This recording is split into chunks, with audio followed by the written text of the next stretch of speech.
The system's only broken to us. The system's working for who the system's meant to work for. And we've been divided by race and we've been divided by religion, and we spend most of our days arguing amongst ourselves while those who are meant to get rich are just cracking on.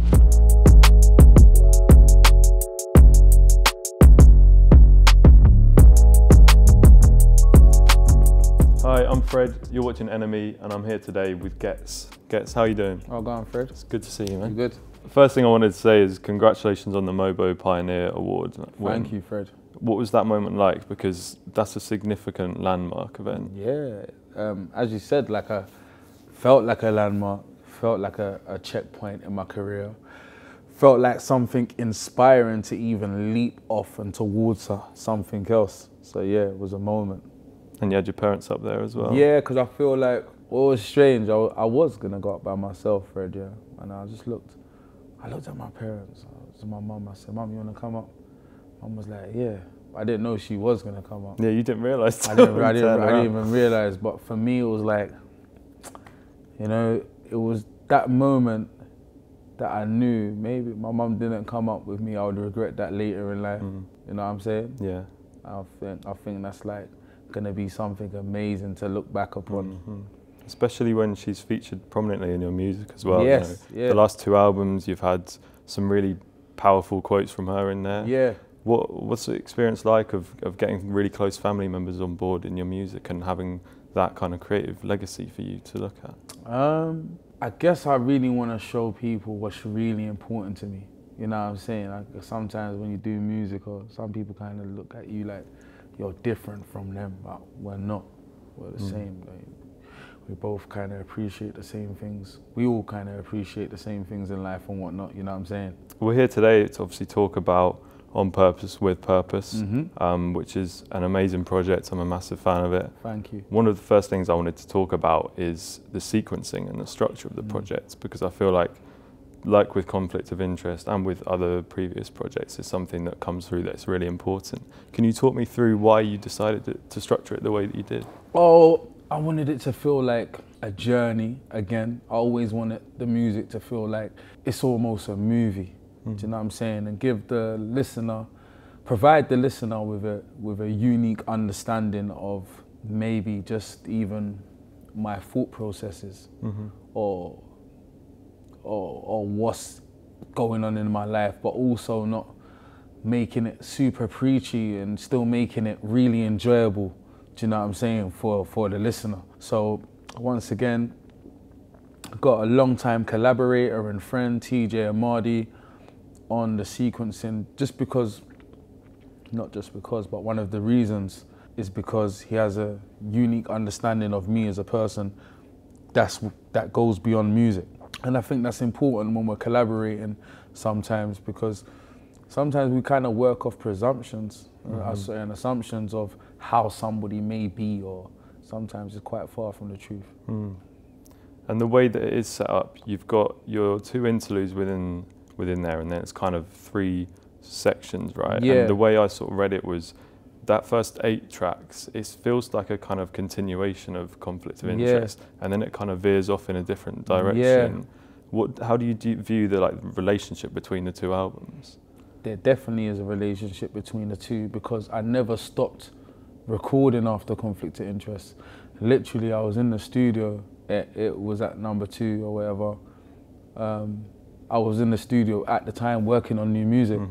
So there wasn't that big breather and break and let me get my thoughts together. It was just literally like, so that's why it feels like that for sure. And you spend a lot of your time writing in the studio, right? So yeah, I never do anything. I never do any music anywhere else.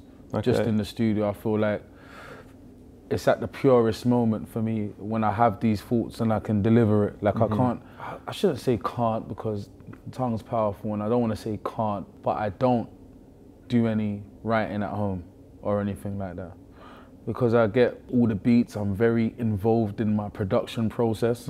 So everything's made on the spot most of the time. And I'm very now, okay, yeah, I want to say this right now and I need to go in, Does that link back to the sort of pirate radio and grime days, the kind of spontaneity of your creative process, do you think? Maybe. I haven't looked at it like that because my process was different at that time. Mm-hmm. Being it that maybe not having all the money in the world for a studio and couldn't really be too carefree with that time. You know what I'm saying? Like an hour or 2 or 3 hours, I really had to. I remember working during the week and always booking Sunday as my studio day for a little while. Mm-hmm. I think I was making Ghetto Gospel at this time and booking the Sunday off and just having, I think it was 6 hours I was doing at that time, but I already had the tracks written. And at that point I would, because I used to write at that point, like literally write, I don't write anymore, but because I used to write at that point, I would always have, I could write anywhere, like literally in the car or whatever, and I would always have the tracks written. I knew even what order I wanted to do them in when I got to the studio, just to be more... be efficient once you got in there. That's it, be efficient with the time. Obviously, when you have those times in the studio, is it very important to have the people that you trust, producers-wise and other collaborators? Yeah, 100%. I feel like it's always a conversation of what do you think, and structuring of songs and how long something should be or if it feels right. You know, there's all this stuff about people's attention span being lower, and I guess when you're not a creative and you're more on the business side, these questions always come into play. But for myself and the creators I work with, we're just more like, does it feel right? Like that's the question that we're asking each other. Does it feel right? You know, does the music feel right? Yeah. Is it 8 minutes? Did you realize it was 8 minutes when you was listening to it though? Or did you just enjoy it? That reminds me of in Autobiography when it's like 4 minutes 48. And you're like, shit, I've been listening to it for this look. You know what I'm saying? But I guess if it's enjoyable, it's right. Yeah. If it feels long, if it feels like 8 minutes, and you feel like, oh, this is just going on, I want to forward it, then it's probably not right. You know what I'm saying? Well, when it comes to like building cohesive projects like that and sort of taking time over the individual tracks, there aren't many rappers in the UK that care so much about it and have cared for your whole career pretty much. Yeah. Like, it's always been important to you building projects and bodies of work. Yeah. Where do you think that comes from? Listening to great projects before I got started in my own career, always like, I remember like the album was like the biggest thing at a certain time before the single eras kind of just took over. So it was all about building a cohesive body of work that displayed different emotions and different sides to the individual. That was a pretty big thing when I was coming up. Tracks that just flowed beautifully into each other, but was different conceptually and felt different, but it flowed well. An example of that would be like a Dr. Dre, The Chronic, you know, like classics like those, or even one that was more recent times, but a recent classic would be like a 50 Cent, Get Rich or Die Trying, or a Jay-Z Blueprint, or Nas Godson, or, you know what I'm saying, these classic albums, or Stillmatic or Illmatic, but yeah, these is what we was studying. And were there any particular ones, like other than the ones you've just mentioned, that you were listening to when you were creating this album that were quite influential? Not at that point as it was in earlier, but one person sonically, it's like Kanye West sonically, being as fearless in terms of like not trying to recreate conflict of interest, but doing something that was different and told a different story and was sonically different from conflict of interest. Because it's when you feel like you've got something right and the masses identify with it, it's easy to be in the realm of, let's do something like that, it worked, it's not broken. But I think creatively that's a dangerous place to be in. Do you know what I'm saying? Yeah. So for me, it was about just sonically exploring again. Yeah, because if you're just trying to replicate it and you don't live up to it, the best you can do is live up to it, really. This is what I'm saying. And so you sort of took a lot of influence from, I mean, sounds from across the African diaspora, like West African music. There's a little bit of Amapiano, there's some dancehall influences as well. Were there any particular artists or like people within your life that kind of influenced going down that route? No, it was just more an exploration of what I've been influenced by most of my life, giving a well-rounded take of what I've been influenced by a lot in my life, you know what I'm saying, and giving my take on it, more so. Yeah, and I think that it adds a lightness to the album in that kind of mid-section in the that mids. It really needs as well. Yeah, 100%, 100%. You've dropped probably like the 2 deepest tracks on the album and the 2 most powerful emotive tracks. Yeah. Could you tell me a little bit about, first of all, Jonah's Safety? I'd love to hear about the story behind that track. There was a lot of things that influenced Jonah's Safety.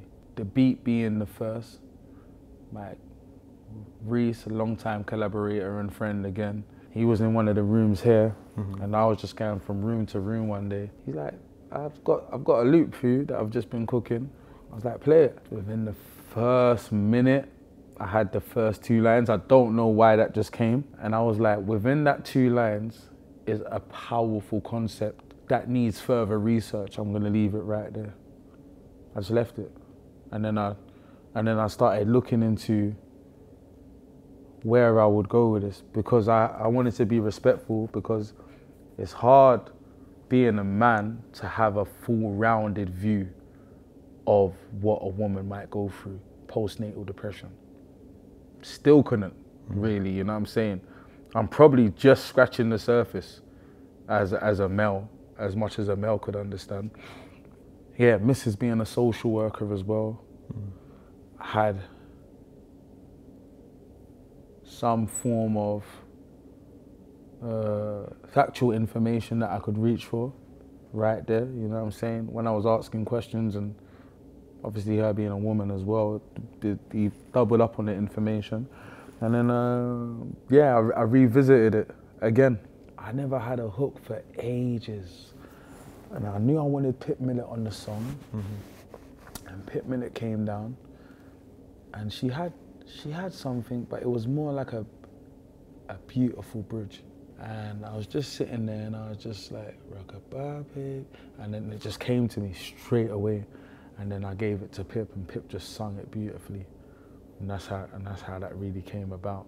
And then with the second verse, I thought it would be clever to kind of tie into like, with a twist at the end of the story. Because when I write stories, I always want them to feel like movies.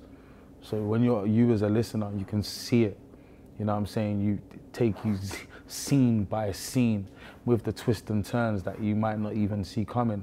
I thought it would be crazy to even just like go overseas in the second verse, and where women can't have abortions in certain states, but what if it's from this perspective or something? And then, yeah, so that's how I wrote that.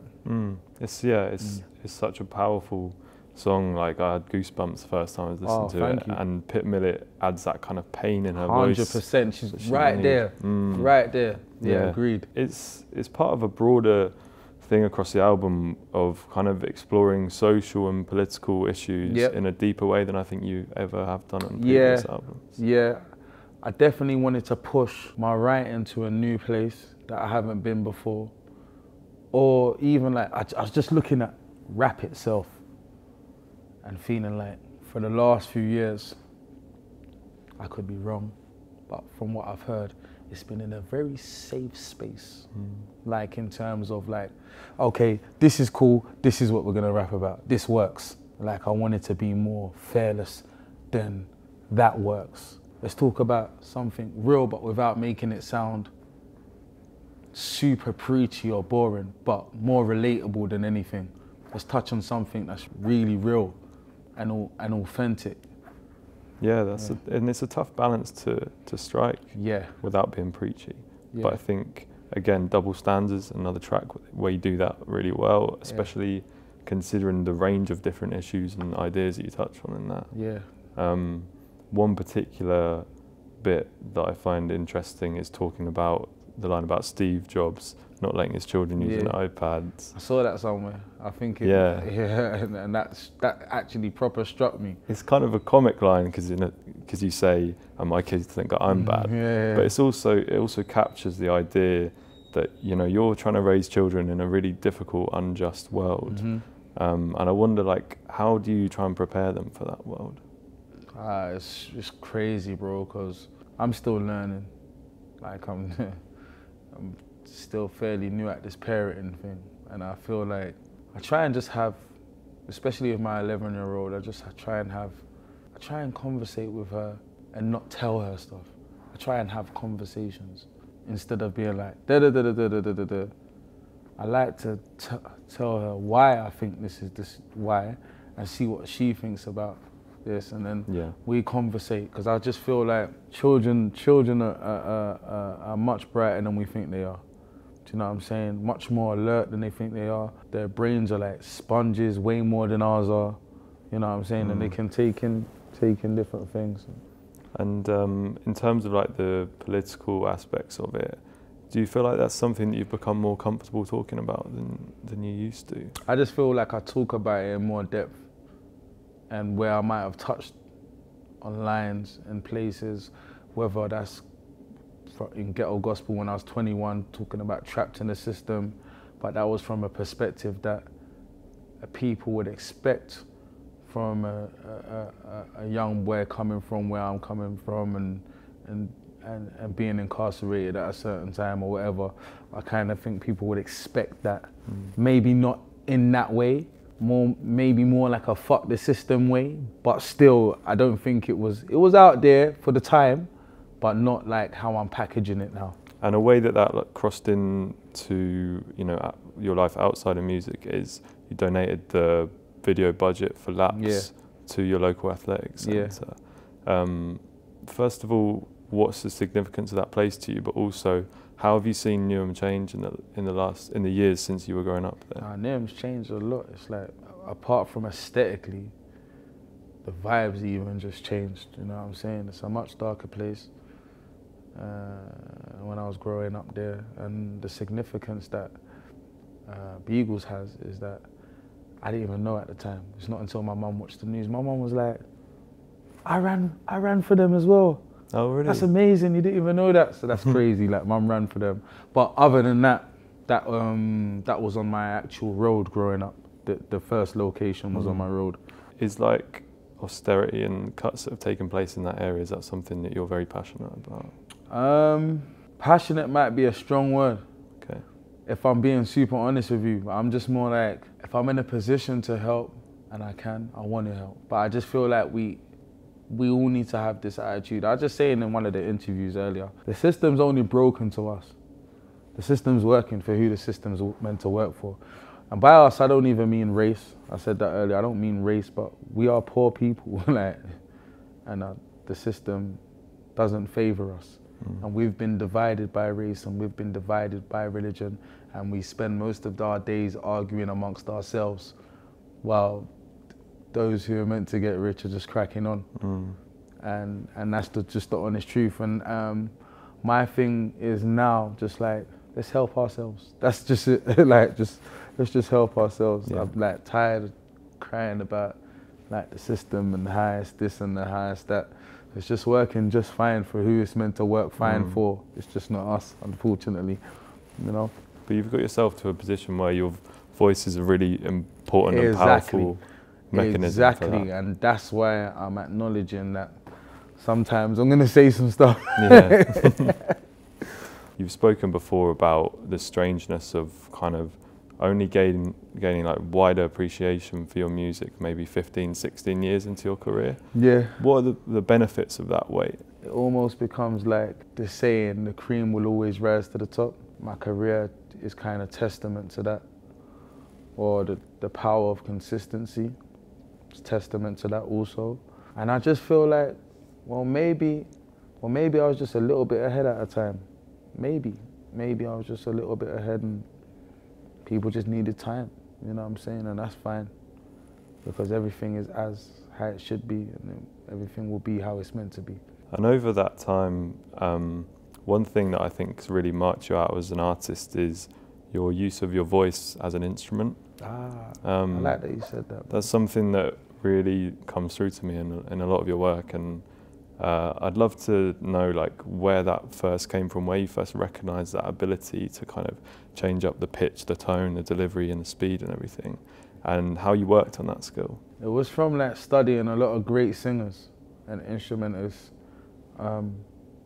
and just looking at my tool and seeing how I could push it. And like you said, using it as an instrument because it is an instrument. Just like a singer will be able to change key, like why can't I do that? And really have studio sessions where I'm pushing myself. I'll do a verse 100 times. So many people that have worked with me have witnessed this. I'm not doing it 100 times because it's not good. I'm doing it 100 times because within that verse, there's about 1,000 ways I could say this that the listener would appreciate maybe more than this way that I've just said it. My tone kind of changed. It's like, I don't know what happened, but so I'm just kind of working with my new tone and going through the gears. I feel like I'm gonna find a new version of Ghetto at some point in terms of like the rage, but where it sounds like beautifully sonically almost. That's how I kind of hear it in my head. That's the only way I can explain it. But I'm still just trying to work it out where I think is as close as I got there on this album in terms of making it feel like it's got that energy but still sonically pleasing on the ear but still giving you the energy. It's definitely toned down in Conflict of Interest, but it's still there in a more recognisable way, whereas like now it's, I think you seem, calmer, more reflective, and I suppose that matches the lyrical the content as well. And you know what, it's weird because I'm trying to find a balance, because what used to really irritate me is like, I used to have all this sick wordplay and words and all these things I was doing, and people like kind of referred to me as the energy guy. That used to make me sick. That used to really bother me. I used to think, you're not hearing what I'm saying. Like, you know what I'm saying? And then I realized, okay, there's a way to do that, and there's a when to do it, and a how to do it also, you know what I'm saying? Yeah, I mean, that's especially surprising given that the movement was all about the lyrics, right? When you were doing that, that was all about, you know, we're going to do longer verses, we're going to do more wordplay. Yeah, wicked. It's amazing that you even know that. But some people are surface listeners, Fred, and you know what I'm saying? It's not their fault. Like if the first time you hear, I don't know, for someone that didn't know Ghetts, for like a ghetto gospel, and then you hear Don't Phone Me or something like that, you just think that's who that person is, and you've not delved deeper into their catalogue, you just think that's it, you know what I'm saying? And that's why singles are a tricky thing, dangerous almost. Do you know what I'm saying? Because most of the time, people are trying to make singles, well, not so much now because of the streaming era, but, well, I guess they might make a single, to fit in the biggest playlists on these streaming platforms, but it might not be them. And the tune goes mad, and then, you know what I'm saying? And then people's expectations are out of whack. It's so tricky, it's such a tricky thing, you know? And that's why it's just have to be yourself and not give a fuck. So sweet, to be fair. Before we wrap up, I want to talk about the UK tour that's coming up. So you've got Birmingham, Manchester, and then 2 London dates. How are you feeling about that? Yeah, do you know what's crazy? Because I've been just taking every day at a time, if I'm being honest with you, Fred, I'm just getting around to thinking about that now and putting together a show in my head. And then I'm gonna get with my brother and we're gonna make it amazing. But we've got big shoes to fill, because I'm not gonna lie, Roundhouse on the last tour was just like mind blowing, you know what I'm saying? But we're gonna do it. Definitely, it's gonna be amazing. I know that because the time that we're gonna put into it and just making sure we get the journey right in the show. How we got the journey right with the album, just getting that feeling right at the show, you know? And is that the kind of goal, to translate the album into a live format as much as possible? Yeah, of course, of course. And it's very much different when you're approaching the show. I don't even know what route we're gonna go, but I do know when we get to the bottom of it. I'm excited to see what you got up your sleeve. Thank you, Fred. Thank you, bro. One final thing I want to ask is, have you forgiven NME for not including you and P Money's beef on the list? I don't really hold on to things, and I wasn't really. I met the young lady that done the article. Oh, really? At the MOBOs the other day. Was that Sophie? I think so. Yeah. Nice young lady, man. we proper spoke. Like, yeah, I'm not someone that just, but I'll just use it for content because I think it's relatable. Oh, that was Kyan actually, I think. Yep, because I think it's super relatable. Like that, there's people that will feel that way, and I should bring it to everyone's attention so it doesn't happen again. Anything like that. You know what I'm saying? Yeah, love it. Yeah. Nice one. Well, thank you so much for your time. No Ghetts. problem. It's been a pleasure. I had water down there, didn't I?